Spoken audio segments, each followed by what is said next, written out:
Welcome to the Deep Dive.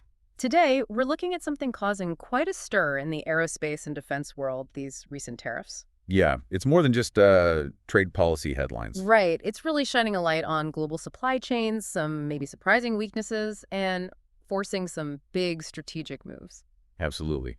And we're digging into this using a really timely report from Cognitive Market Research. It's called Trump's 2025 Tariffs and the Aerospace and Defense Sector. Just came out May 2nd, 2025. Perfect. So if you want a clear current picture of how these tariffs are really hitting this vital sector, this is the place to be. Exactly. Our goal today, pretty simple, really. We want to pull out the absolute key insights from that report. We'll cover the specific tariffs, which parts of the industry are feeling it most.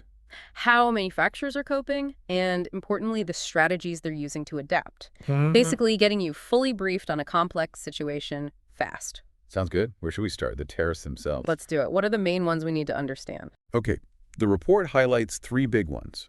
First up, a pretty hefty 25% tariff on aircraft components coming out of China. 25%. Wow. What kind of components are we talking about? We're talking really core stuff, engines, fuselages, landing gear, the essentials. And China's a big supplier for these. Huge. The report mentions an AIA estimate, that's the Aerospace Industries Association, saying something like 12% of parts in U.S.-built aircraft come from China. Okay, so 12% of parts suddenly cost 25% more. That's significant. It really is. It adds major cost pressure right away. And the thing is, China often specializes in certain high-volume, cost-sensitive parts. Building that capacity elsewhere, that takes time. Right. It's not an overnight fix. What's the second key tariff? The second one is a 20% tariff on advanced composites and materials. Ah, so things like carbon fiber. Exactly. That lightweight, high-strength stuff that's critical for modern planes, both commercial and military. And where do those materials usually come from? Well, various places in Asia, Japan, South Korea, and yes, China again. So this 20% tariff is pushing companies to look elsewhere. Definitely. The report specifically mentions exploring options in India and the EU as potential alternatives. Okay, materials covered too. What's the third area? The third involves defense electronics, again from China. Tariffs here are between 10 and 15%. And this covers things like, Radar systems, communication gear, guidance systems, basically the high-tech brains, microchips, complex circuits, that sort of thing. a critical area for defense, obviously. Absolutely. And the pressure here is forcing a search for suppliers in places like Taiwan, Israel, and South Korea. Got it. So 25% on core components, 20% on advanced materials, and 10-15% on defense electronics, mostly targeting China. That's the broad picture, yes. Okay, let's see how this actually plays out. Where's the impact being felt most acutely? Maybe start with commercial aviation? Yeah, commercial is definitely feeling the heat. Those tariffs on parts, materials, and even electronics feed directly into higher costs. So companies like Boeing must be seeing their costs go up quite a bit. For sure. The report points to rising prices for essential components, which obviously makes building new planes more expensive. Even spare parts cost more. And you mentioned key items like engines and avionics often come from China or other Asian suppliers. Is it just cost, or are there delays too? Reports suggest delays are part of the picture as well. Sourcing those critical parts has become less predictable. So how are the big manufacturers like Boeing, maybe Airbus too, responding? They're actively rethinking procurement, looking at nearshoring maybe Mexico for the U.S. market. Bringing production closer. Right. Or expanding sourcing in Southeast Asia. And interestingly, it's even hitting aircraft maintenance costs, which impacts the airlines directly. A real ripple effect then. Okay, what about the defense side? Similar pressures. Similar, but arguably even more sensitive. Think about missile systems, naval ships, surveillance tech. High-stakes stuff. Exactly. That 25% tariff on things like radar systems or specialized sensors can lead straight to cost overruns or, worse, delivery delays on really crucial equipment. Are specific defense companies mentioned as feeling this? Yes. Lockheed Martin and Raytheon are named as examples of companies actively reevaluating their supply chains. And where are they looking? The trend seems to be towards tariff-friendly countries.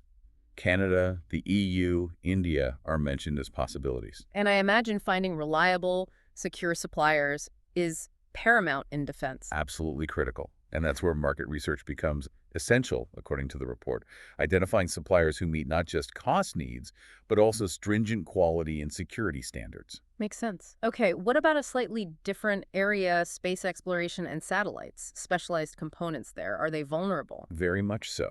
Right. because it relies on such unique components, propulsion, satellite comms, advanced sensors. So tariffs hit hard there too. They do. It puts a strain particularly on the commercial space ventures, Sure. like SpaceX and others. Rising production costs are a real issue. Which could mean higher launch prices, maybe slower innovation. That's the potential consequence, yes.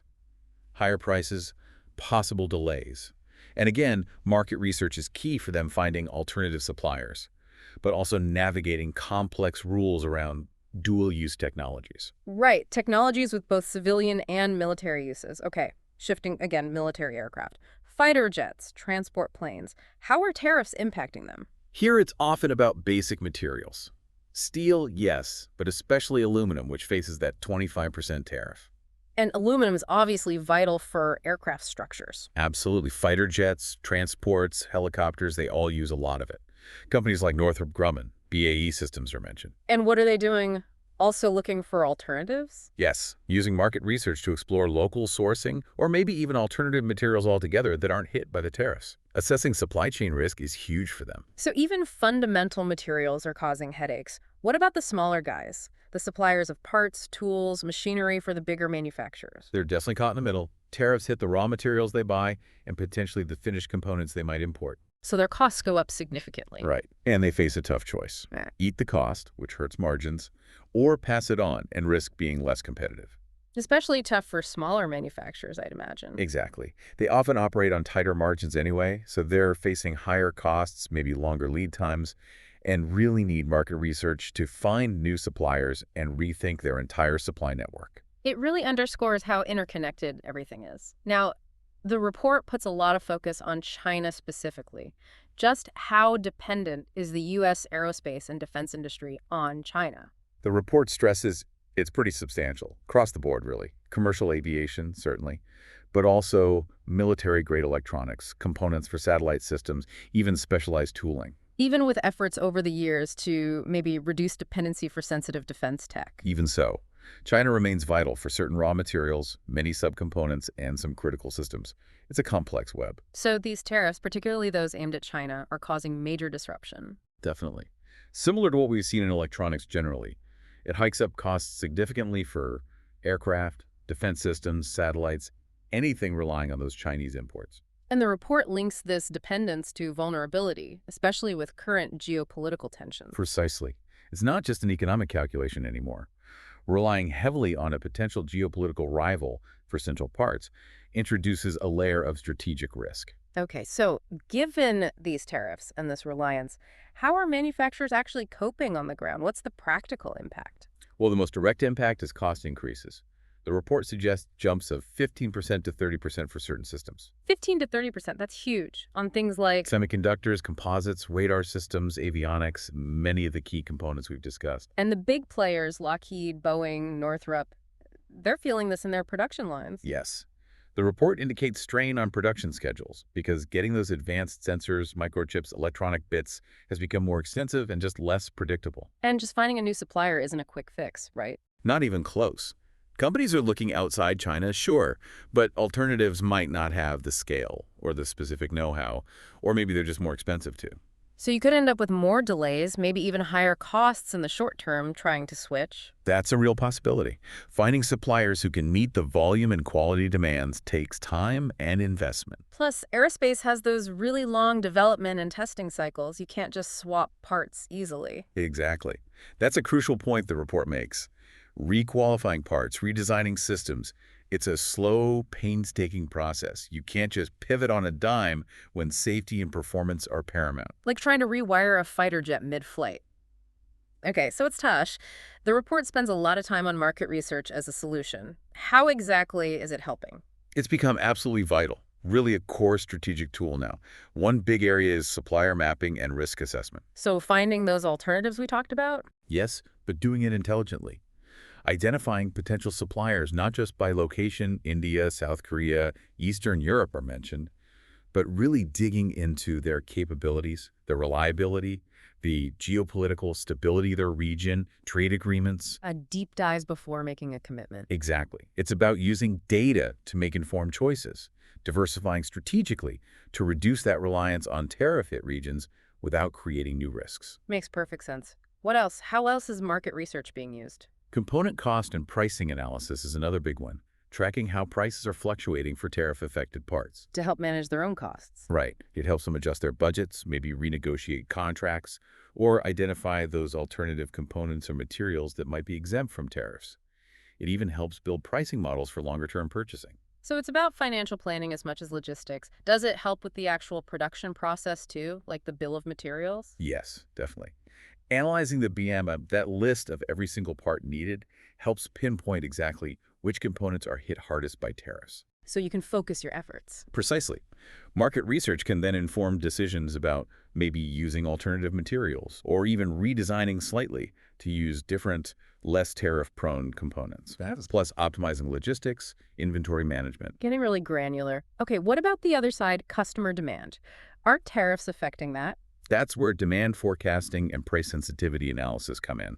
Price hikes can impact demand, especially in commercial aviation, where cost is a bigger factor. So research helps predict how customers might react to higher prices. Exactly. By looking at historical data, economic conditions, it helps companies gauge how sensitive demands might be for, say, new aircraft orders if prices go up. Helps them set their pricing strategies more effectively. A tricky balancing act. And finally, this whole area is tangled in regulations. Does research help there? Immensely. Keeping track of trade rules, tariff negotiations, political shifts, is a full-time job. Market research monitors all that. Allowing companies to plan ahead. Yes, enabling scenario planning. What if tariffs go up? What if export controls change? Research helps them develop proactive strategies so they're not just reacting to regulatory surprises. It really sounds like market research has gone from nice to have to must have. Does the report give concrete examples of companies putting these strategies into action? It does. Lockheed Martin, for instance, is mentioned as setting up new manufacturing in places like Canada and Mexico. Specifically to bypass tariffs. That seems to be a key driver, yes. Ensuring production continuity outside the tariff zones. And Boeing. Boeing is highlighted for increasing its sourcing from India and other regions, directly aimed at mitigating those rising costs from Chinese suppliers. So, actively building relationships with new suppliers globally, are there other common strategies? Yeah, the report also notes investments in digital supply chain tech for better visibility, risk spotting, demand forecasting. Using technology to manage the complexity. Right, and also looking again at reshoring some production, bringing it back home or to nearby tariff-free countries, plus increased R&D into finding cheaper alternatives for those tariff-prone components. It sounds like a multi-pronged approach, not just dealing with today's tariffs, but trying to build more resilience for whatever comes next. That's exactly the sense you get. It's about future-proofing operations in what's clearly a more volatile global trade environment. Well, this has been incredibly illuminating. Let's try to quickly wrap up the key points. We've seen these specific tariffs hitting crucial aerospace and defense components, materials, electronics. With varied impacts across commercial, defense, space, military aircraft, and the general supply chain. We've touched on the significant reliance on China, creating clear vulnerabilities, and the real challenges manufacturers face with costs and complexity. But also the critical role of market research in these strategic adaptations, diversifying suppliers, using tech, exploring alternatives. It's clear these aren't just isolated ripples. They're reshaping a major global industry with wider implications. Absolutely. Affecting global trade patterns, innovation pathways. Which leads nicely to a final thought for you, our listener. As all these strategic moves play out, what do you think the long-term consequences might be? For innovation, sure, but also maybe for the cost of flying or the cost of defense for taxpayers. Yeah, it's definitely something to keep thinking about beyond the headlines. This deep dive gives you a solid foundation, but there's always more to learn. For sure. You could explore global trade dynamics further, look into supply chain resilience more broadly, or dive deeper into the tech innovations happening in aerospace and defense. Lots to explore.